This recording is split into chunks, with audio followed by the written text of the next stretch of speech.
नमस्कार दोस्तों, knowledge with Surjit channel पर एक बार पुनः आपका स्वागत है।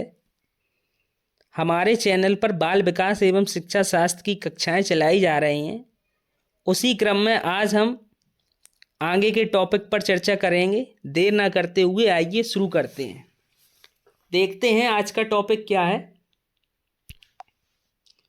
आज का टॉपिक है मनोविज्ञान के संप्रदाय। क्लियर दोस्तों, आज का टॉपिक है मनोविज्ञान के संप्रदाय। इसमें हम देखते हैं मनोविज्ञान के संप्रदाय प्रमुख इस प्रकार से हैं। कौन कौन से होते हैं मनोविज्ञान के संप्रदाय, उनके नाम दिए हुए हैं, आप नोट कर लीजिए इसे। पहला संप्रदाय है संरचनावाद, अगला संप्रदाय है प्राकार्यवाद, तीसरा व्यवहारवाद, मनोविश्लेषणवाद, समग्रवाद, उसके बाद छठा संज्ञानवाद और 7वें नंबर पर है मानवतावाद। ये 7 क्या है दोस्तों? संप्रदाय हैं किसके? मनोविज्ञान के। इसे इंग्लिश में बोलते हैं स्कूल ऑफ साइकोलॉजी। ये 7 संप्रदाय बताए गए हैं: संरचनावाद, प्रकारवाद, संज्ञानवाद, मानवतावाद, व्यवहारवाद, ये मनोविश्लेषणवाद, समग्रवाद। ये 7 प्रकार के आपके संप्रदाय हैं। इन संप्रदाय को एक एक करके देखेंगे और इन पर डिटेल में बात करेंगे। क्लियर दोस्तों, आइए आगे देखते हैं और इन पर बात करते हैं। सबसे पहला जो संप्रदाय है उसका नाम है संरचनावाद। क्या नाम है दोस्तों? संरचनावाद। इसे इंग्लिश में स्ट्रक्चरलिज्म बोलते हैं, स्ट्रक्चरलिज्म।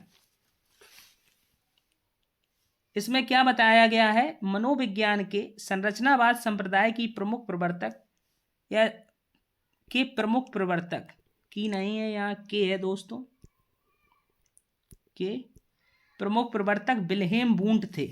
कौन था? Wilhelm Wundt. आपको हम पहले भी बता चुके हैं, जो विल्हेम वुंट हैं ये जर्मनी के मनोवैज्ञानिक थे। कहाँ के? जर्मनी के। आप चाहें तो नोट कर लीजिए। कहीं कहीं इनका नाम विलियम वुंट भी देखने को आपको मिल जाएगा, तो आपको उसमें चिंतित होने की आवश्यकता नहीं है, एक ही बात है।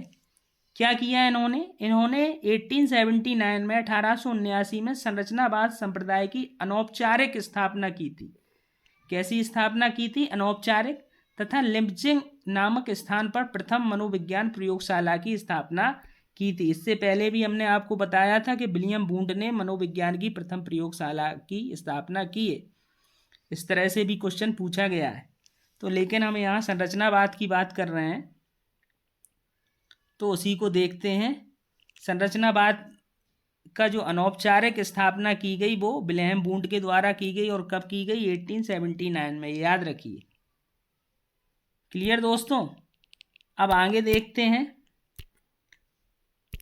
वर्ष 1898 में टिचनर ने संरचनावाद संप्रदाय की औपचारिक स्थापना की। कैसी स्थापना की दोस्तों? औपचारिक। अनौपचारिक स्थापना किसने की थी? विल्हेम वुंट ने। कब की थी? 1879 में। और 1898 में टिचनर ने औपचारिक स्थापना की। किसकी? संरचनावाद संप्रदाय की। क्लियर? आगे देखते हैं। आगे बताया गया है संरचनावाद संप्रदाय में अध्ययन का जो मुख्य प्रकरण है वो संवेदना है। संरचनावाद संप्रदाय में हम किसका अध्ययन करेंगे? संवेदना का। क्लियर? मुख्य जो प्रकरण है वो क्या है? संवेदना। ओके दोस्तों, आगे देखते हैं।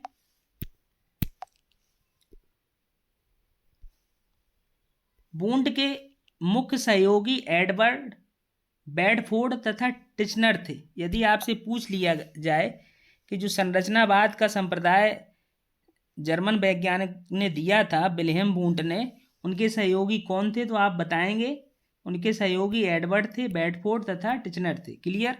आगे देखते हैं। वुंट एवं उसके सहयोगी संरचनावादी कहे जाते थे। क्यों कहे जाते थे? क्योंकि इन्होंने संरचनावाद संप्रदाय की स्थापना की थी।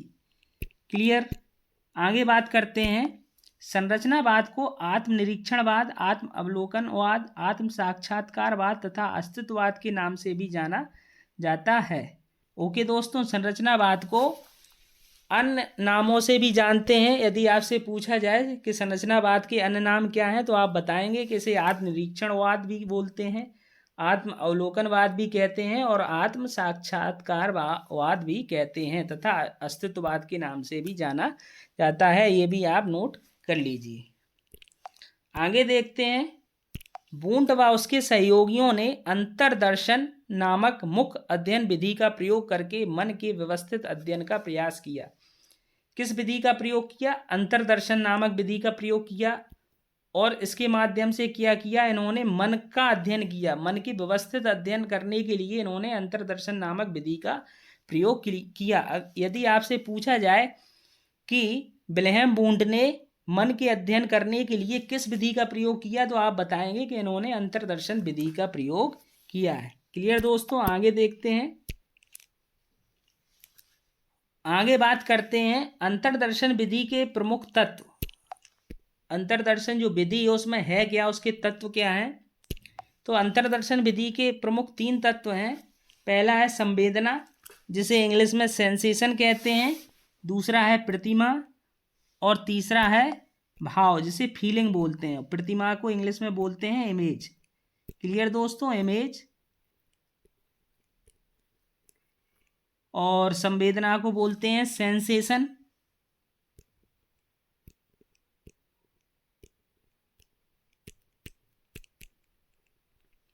और भाव को इंग्लिश में बोलते हैं फीलिंग। आप इसे भी नोट कर लीजिए। अच्छा, ये अंतर्दर्शन विधि के ये प्रमुख तत्व हैं। अब इसे समझेंगे कैसे? जैसे इसमें संवेदना है, प्रतिमा है, भाव है। अब इसे समझने का अगर प्रयास करें तो इसे कैसे समझेंगे? एक उदाहरण के माध्यम से इसे समझने का प्रयास करते हैं। जैसे किसी मृतक को देखना दृष्टि संवेदना है। यदि हम किसी मृत व्यक्ति को देखते हैं तो वो तो संवेदना होती है। तो वो कैसी संवेदना है? दृष्टि संवेदना है। मतलब किसी मरे हुए व्यक्ति को देखना तो संवेदना प्रकट होगी कि नहीं? होती है। उस मृतक में किसी अपने को देखना, जो मृत व्यक्ति है, मरा हुआ व्यक्ति है, उसमें अपना भी हो सकता है, कोई पराया भी हो सकता है। तो उस चीज को देखना क्या हो गया? प्रतिमा हो गया, इमेज हो गई उसकी। और उस मृतक के कारण उत्पन्न होने वाले सुख दुख को भाव कहा जाता है। कोई भी व्यक्ति हो और वो मृत है, कोई व्यक्ति मर जाता है, तो उसको देखने के बाद व्यक्ति को सुख या दुख का अनुभव होता है। कोई अपना होगा तो व्यक्ति को दुख होगा, ज़्यादा होगा, और अपना नहीं है तो कम दुख होगा, सुख का अनुभव तो होता नहीं है। ऐसा तो बहुत ही परिस्थितियों में होता है। कोई किसी का बहुत बड़ा दुश्मन हो तभी उसे सुख का अनुभव होगा, सुख का भाव उत्पन्न होगा,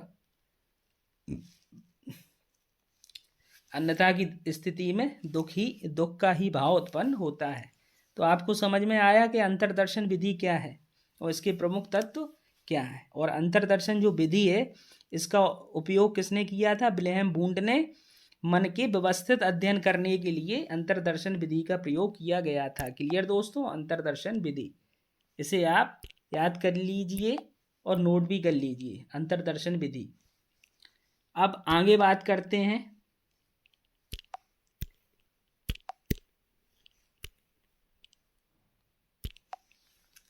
टिचनर ने चेतना तथा मन में अंतर किया। जो टिचनर थे उन्होंने बताया कि चेतना और मन में अंतर है।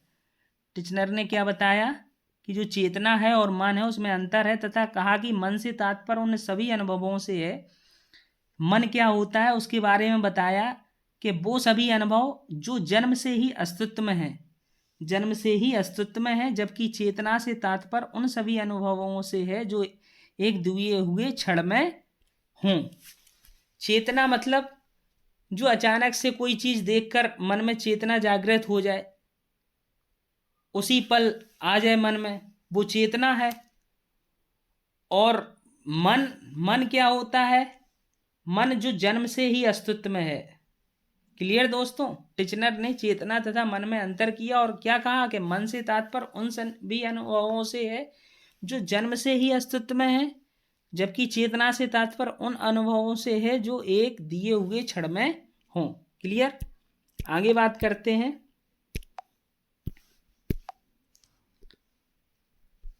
अब आगे बात करेंगे प्रकारवाद का। अभी आपने देखा था संरचनावाद। क्लियर दोस्तों, समझ में आया कि संरचनावाद के प्रवर्तक कौन थे, क्या था, ये डिटेल में आपको बताया गया। अब आगे देखते हैं प्रकार्यवाद। प्रकारवाद को इंग्लिश में क्या बोलते हैं? फंक्शनलिज्म। फंक्शनलिज्म।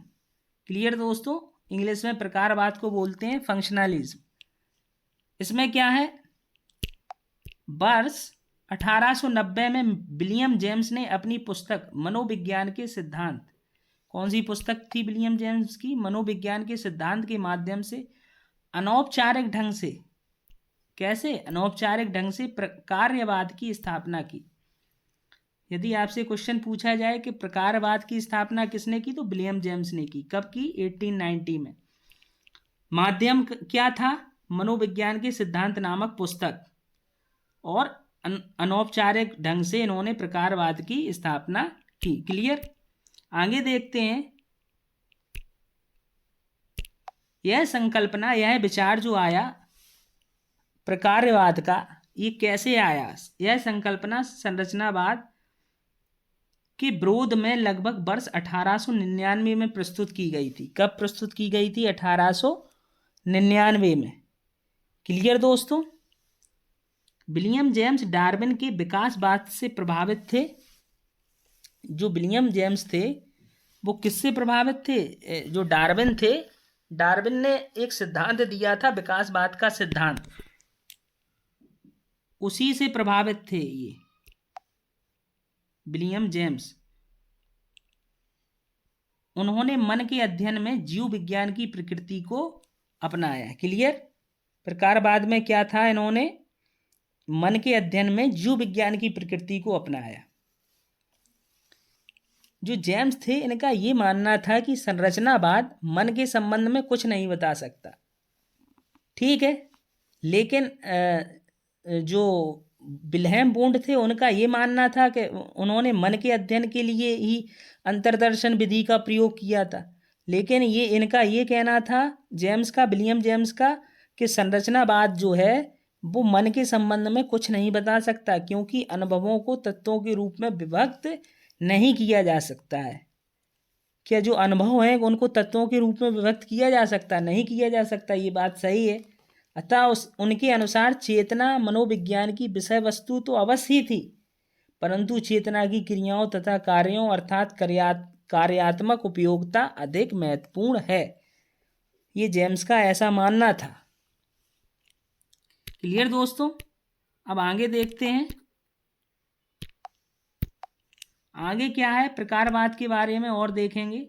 प्रकारवाद को कार्यवाद के नाम से भी जाना जाता है। प्रकारवाद का एक और नाम है, क्या नाम है? कार्यवाद। इसे भी आप याद रखिएगा, नोट कर लीजिए। प्रसिद्ध अमेरिकन दार्शनिक तथा शिक्षा शास्त्री जॉन डीवी प्रकारवाद संप्रदाय के प्रमुख समर्थक थे।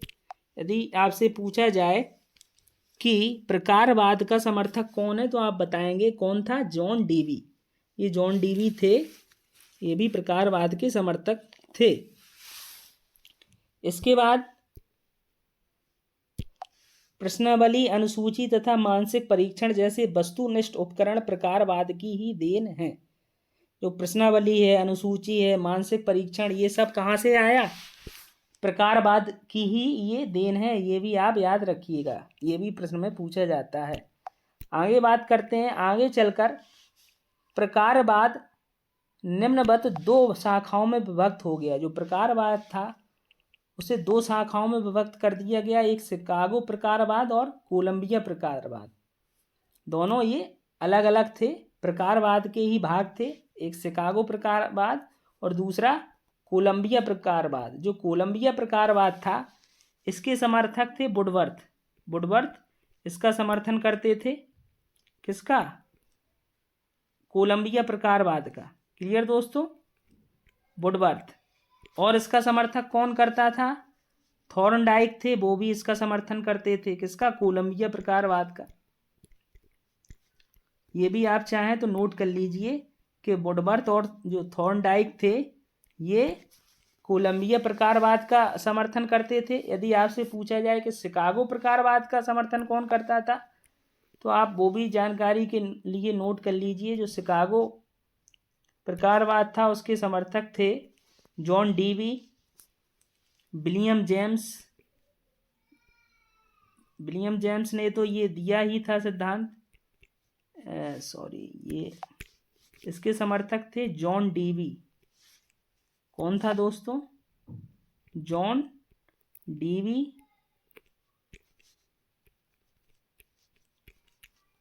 डीवी, और ये सिद्धांत विलियम जेम्स ने दिया था। इसके समर्थक जेम्स आर एंजिल भी इसके समर्थक थे। आर एंजिल, ये भी आप नोट कर लीजिए। हार्व ए कार, ये भी शिकागो प्रकारवाद के समर्थक थे। हार्व ए कार। और बोरिंग का भी नाम आपने सुना होगा, ईजी बोरिंग। और बोरिंग भी शिकागो प्रकारवाद के समर्थक थे। यदि आपसे पूछा जाए कि शिकागो प्रकारवाद का समर्थक कौन है, तो John Dewey, James R Angell, Harvey A Carr और ईजी बोरिंग। और अभी हमने आपको कोलंबिया प्रकारवाद के समर्थक बताए थे, वो थे वुडवर्थ और थॉर्नडाइक। क्लियर? ये था आपका प्रकारवाद। अब आगे देखते हैं। अब बात करेंगे व्यवहारवाद की, बिहेवियरिज्म। व्यवहारवाद को इंग्लिश में बोलते हैं बिहेवियरिज्म। क्या है इसमें? इसकी स्थापना किसने की, कब की, ये आइए बात करते हैं, देखते हैं। जो व्यवहारवाद है, व्यवहारवाद 20वीं सदी के पहले दशक में वर्ष 1913 में वॉटसन ने जॉन हॉपकिंस विश्वविद्यालय में व्यवहारवाद की स्थापना की। किसने की? वॉटसन ने। कब की थी? 1913 में, 20वीं शताब्दी के पहले दशक में, 20वीं शताब्दी की शुरुआत में। क्लियर? वॉटसन क्या कहते थे व्यवहारवाद के बारे में? वॉटसन ने क्या बताया है? वॉटसन के अनुसार मनोविज्ञान एक वस्तुनिष्ठ तथा प्रयोगात्मक विज्ञान है। वॉटसन कहते थे कि जो मनोविज्ञान है वो एक वस्तुनिष्ठ एवं प्रयोगात्मक विज्ञान है, तथा इसकी विषय वस्तु सिर्फ व्यवहार हो सकती है, चेतना नहीं। वॉटसन का ये मानना है कि जो मनोविज्ञान की विषय वस्तु है वो क्या है? व्यवहार, बिहेवियर है, चेतना नहीं हो सकती, क्योंकि सिर्फ व्यवहार का ही अध्ययन वस्तुनिष्ठ और प्रयोगात्मक ढंग से किया जाता है। ये कहा था इन्होंने व्यवहारवाद में। क्लियर दोस्तों? किसने कहा था? वॉटसन ने। समझ में आया? आगे देखते हैं और क्या है इस व्यवहारवाद में, और जो इसके इम्पोर्टेंट पॉइंट हैं उन्हें भी देखते हैं।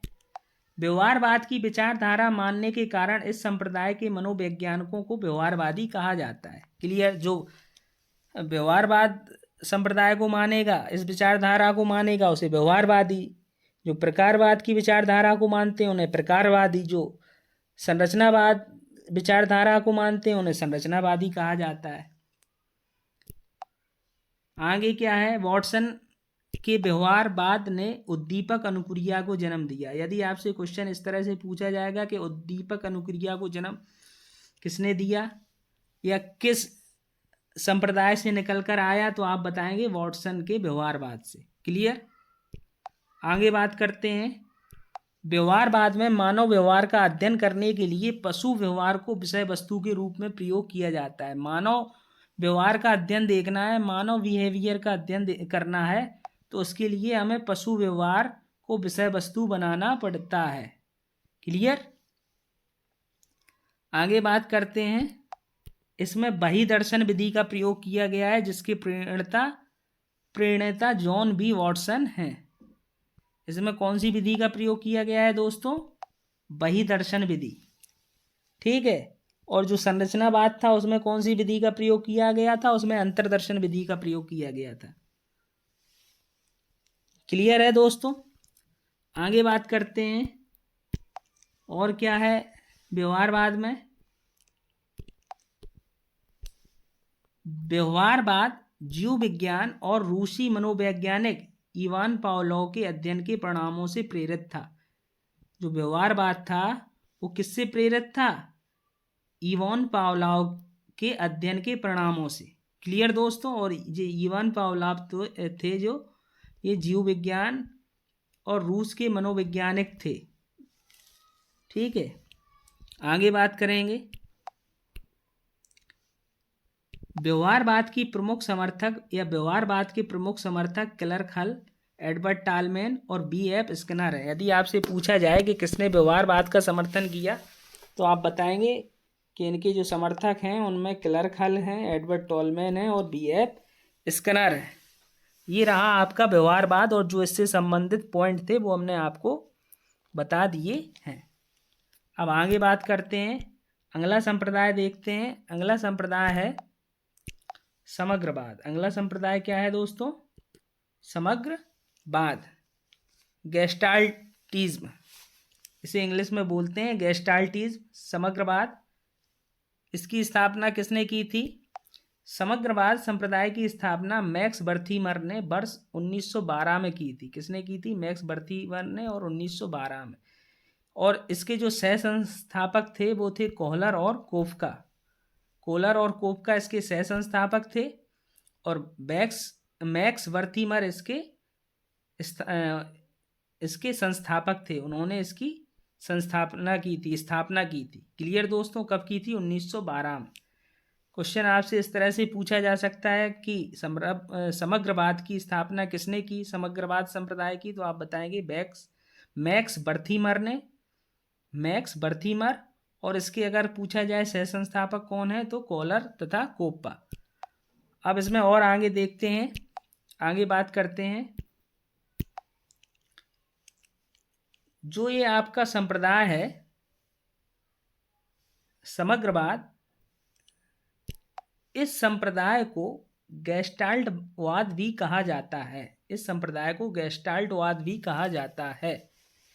क्यों? गेस्टाल्ट एक जर्मन भाषा है। जो गेस्टाल्ट है वो कैसा शब्द है? जर्मन भाषा का शब्द है जिसका अर्थ है व्यवस्थित समग्र।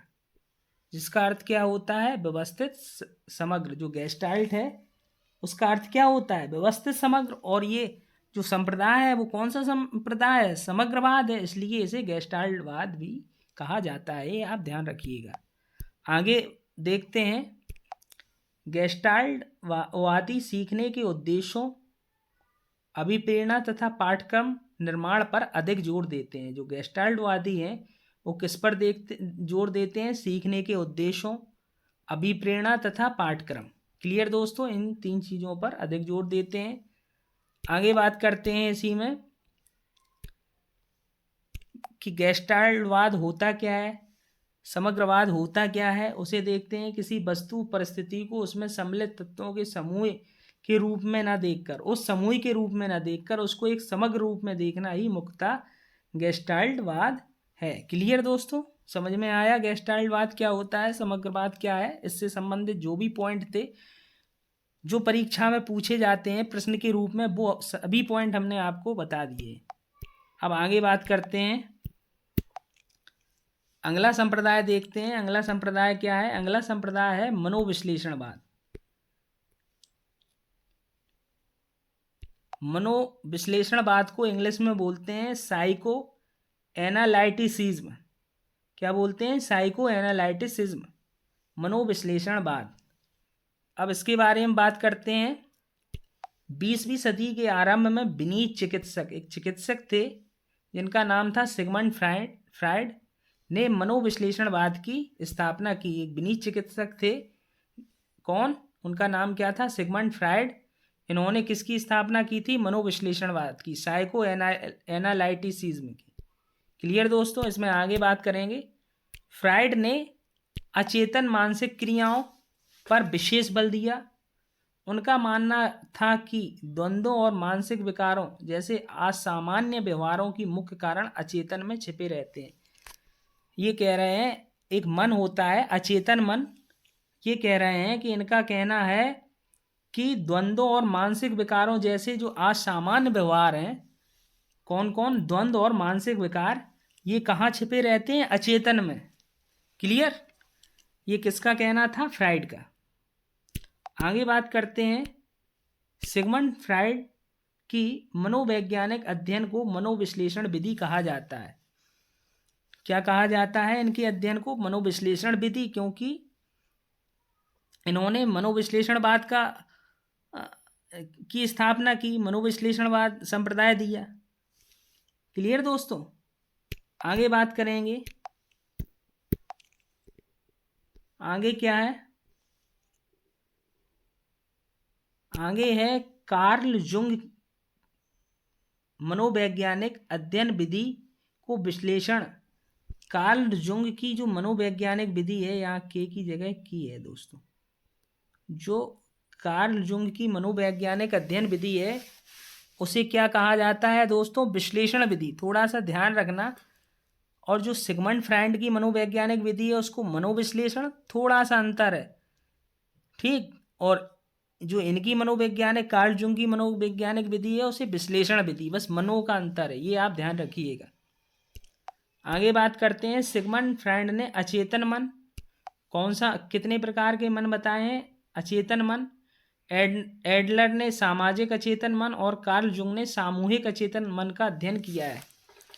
इन तीनों ने अलग अलग मन का अध्ययन किया। सिगमंड फ्राइड ने अचेतन मन का अध्ययन किया, एडलर ने सामाजिक अचेतन मन और कार्ल जुंग ने सामूहिक अचेतन मन का अध्ययन किया है। यदि आपसे पूछा जाए इस तरह से कि कार्ल जुंग ने कौन से मन का अध्ययन किया, तो आप बताएंगे कि सामूहिक अचेतन मन। इसी तरह से और भी क्वेश्चन बन सकते हैं। आगे बात करते हैं, फ्राइड के अनुसार मानव व्यक्तित्व इदम अहम और परा अहम के गत्यात्मक समायोजन का परिणाम है। इदम अहम, और इसका मतलब होता है अहम, ईगो। परा अहम को कह सकते हैं और ज़्यादा ईगो, उससे भी बड़ा, ईगो से बड़ा ईगो, यानी कि सुपर ईगो। तो जो मानव व्यक्तित्व है, जो मनुष्य का व्यक्तित्व है, वो किसका समायोजन है? इदम अहम और पराय अहम का। क्लियर दोस्तों? ये बात कौन कहता है? ये कहते हैं फ्राइड। फ्रायड, यहाँ या है, इसे भी थोड़ा संशोधित कर लीजिए। आगे बात करते हैं, ये तो था आपका, क्या था? मनोविश्लेषणवाद। इससे संबंधित जो भी पॉइंट थे वो हमने आपको बता दिए हैं। अब अगला संप्रदाय देखते हैं। अगला संप्रदाय है संज्ञानवाद। अगला संप्रदाय क्या है दोस्तों? संज्ञानवाद।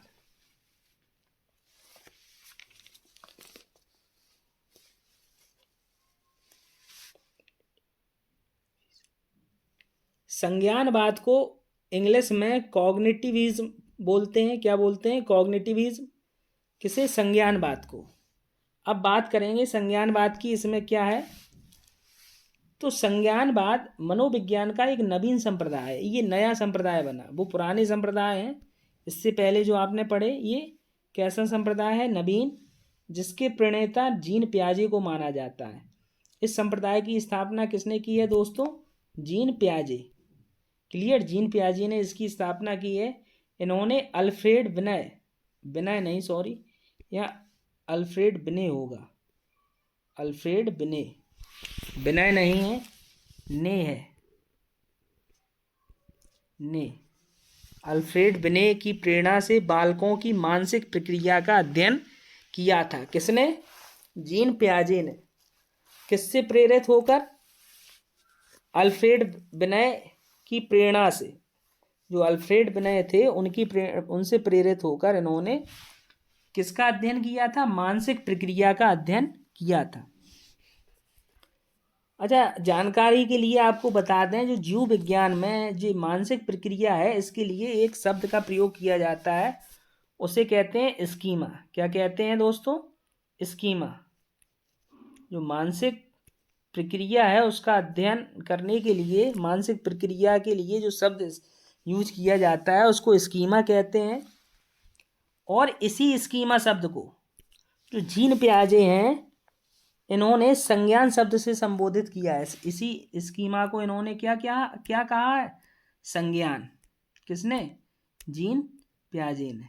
और हम बात किसकी कर रहे हैं? संज्ञानवाद की। किसकी बात कर रहे हैं? संज्ञानवाद की, कॉग्निटिविज्म की। संज्ञानवाद मनोविज्ञान का एक नवीन संप्रदाय है जिसके प्रणेता कौन है? जीन पियाजे। और इन्होंने ये किससे प्रेरणा लेकर इन्होंने मानसिक प्रक्रिया का अध्ययन किया, बच्चों की मानसिक प्रक्रिया का अध्ययन किया। और इस मानसिक प्रक्रिया शब्द को जीव विज्ञान में स्कीमा कहते हैं, और इसी को जो जीन पियाजे हैं वो क्या कहते हैं? संज्ञान। अब आगे देखते हैं जीन पियाजे के अनुसार संज्ञान का तात्पर्य उस प्रक्रिया से है। संज्ञान क्या होता है ये बता रहे हैं, जिसमें मस्तिष्क बौद्धिक सूचनाओं को और बौद्धिक संरचनाओं के रूप में परिणति करके उसे नवीन स्थिति में प्रयोग करता है। जीन पियाजे क्या कहते हैं? संज्ञान क्या होता है? जो मस्तिष्क बौद्धिक सूचना है उनको बौद्धिक संरचनाओं के रूप में प्रयोग करना ही क्या है? संज्ञान है। क्लियर? ये बात कहते हैं जीन पियाजे। अब आगे देखते हैं, आगे क्या है ये बताते हैं कि जो संज्ञान है इसके दो भाग हैं। संज्ञान के कितने भाग हैं? दो। पहला तो संगठन यानी कि ऑर्गेनाइजेशन, समझते ही हैं संगठन क्या होता है? समूह।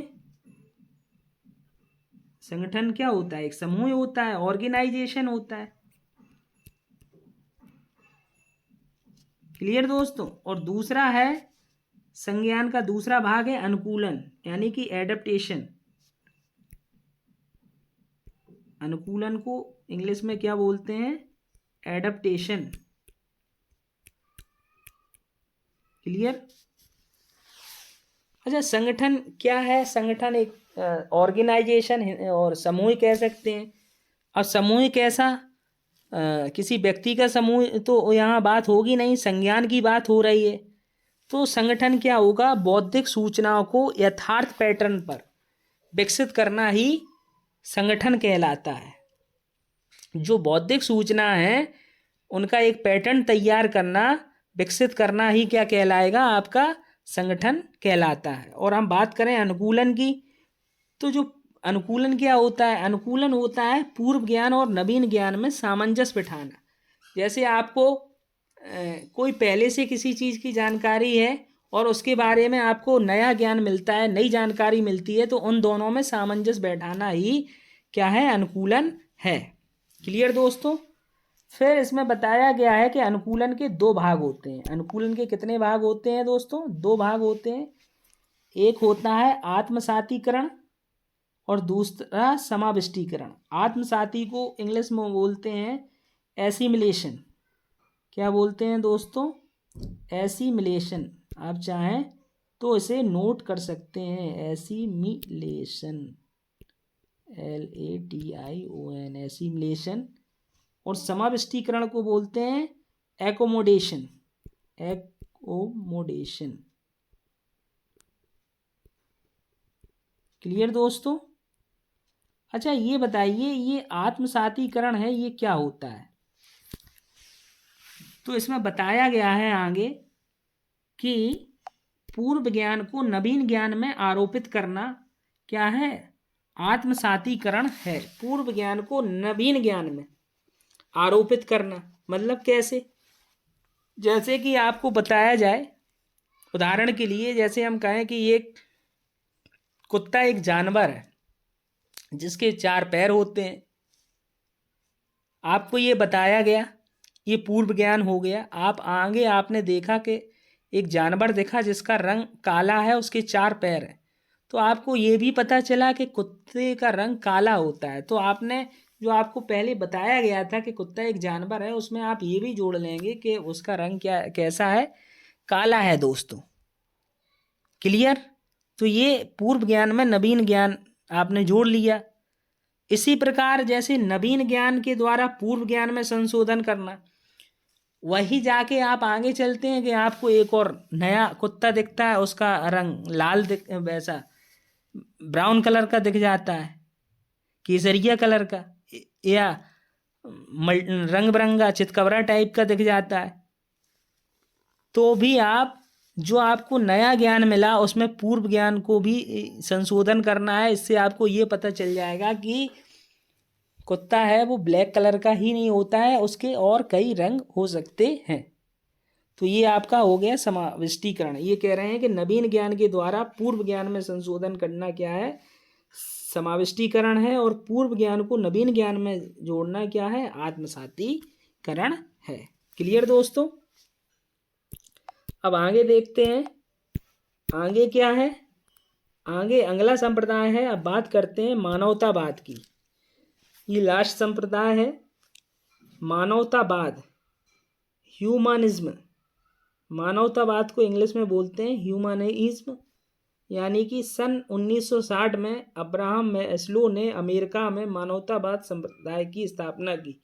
यदि आपसे पूछा जाए कि मानवतावाद संप्रदाय की स्थापना किसने की, तो अब्राहम मैस्लो ने 1960 में की। और जो अब्राहम मैस्लो थे ये अमेरिका के थे दोस्तों, इसीलिए इन्होंने अमेरिका में इसकी स्थापना की। उन्होंने मानव की मांग के अध्ययन के आधार पर इस संप्रदाय की स्थापना क्यों की गई, मांग के अध्ययन के आधार पर मानवतावाद जो संप्रदाय है उसकी स्थापना की गई। उन्होंने मानव की मांग के अध्ययन के आधार पर मानव व्यवहार का अध्ययन किया, और वही जो मानव व्यवहार का अध्ययन है उसी से मानवतावाद ये संप्रदाय बना है। क्लियर दोस्तों। आगे देखते हैं, इस सिद्धांत के अनुसार क्या कहता है मानवतावाद। इस सिद्धांत के अनुसार भौतिक तथा सामाजिक पर्यावरण की किसी मांग के कारण, चाहे वो भौतिक हो चाहे सामाजिक पर्यावरण के कारण, व्यक्ति कोई मांग करता है। मांग कब करता है, जब उसकी नीड्स होती है, यानी कि ज़रूरत होती है, तब वो मांग करता है। तो भौतिक या सामाजिक पर्यावरण की किसी मांग के कारण व्यक्ति में एक गत्यात्मक तथा निर्देशात्मक बल उत्पन्न होता है। क्या उत्पन्न होता है, बल। कैसा, गत्यात्मक तथा निर्देशात्मक, जिसे प्रेरणा कहते हैं। क्या कहते हैं, प्रेरणा। और जो व्यक्ति को एक निश्चित कार्य करने के लिए प्रेरित करेगा। प्रेरणा उत्पन्न होने का मतलब क्या है, कि आप किसी चीज को काम करने के लिए प्रेरित हो रहे हैं, वही तो प्रेरणा है। तो ये था आपका दोस्तों मानवतावाद। अब और इसमें आगे देखते हैं, इसमें आगे क्या है। अब्राहम मैस्लो ने 5 प्रकार की मांग को स्वीकार किया है। जो इसके जनक हैं मानवतावाद के, वो 5 प्रकार की मांगों को मानते हैं, स्वीकार करते हैं। पहली मांग है दैहिक मांग, जिसे इंग्लिश में बोलते हैं फिजिकल नीड्स। मांग को इंग्लिश में बोलते हैं नीड। दूसरी है सुरक्षा मांग, सेफ्टी नीड। सामाजिक यानी कि सोशल, स्वसम्मान, सेल्फ स्टीम। और लास्ट मांग है आपकी आत्मसिद्धि मांग, आत्मसिद्धि, सेल्फ एक्चुअलाइजेशन नीड। क्लियर दोस्तों। इन 5 मांगों को ये आपकी सामाजिक और भौतिक प्रकार से, ये जो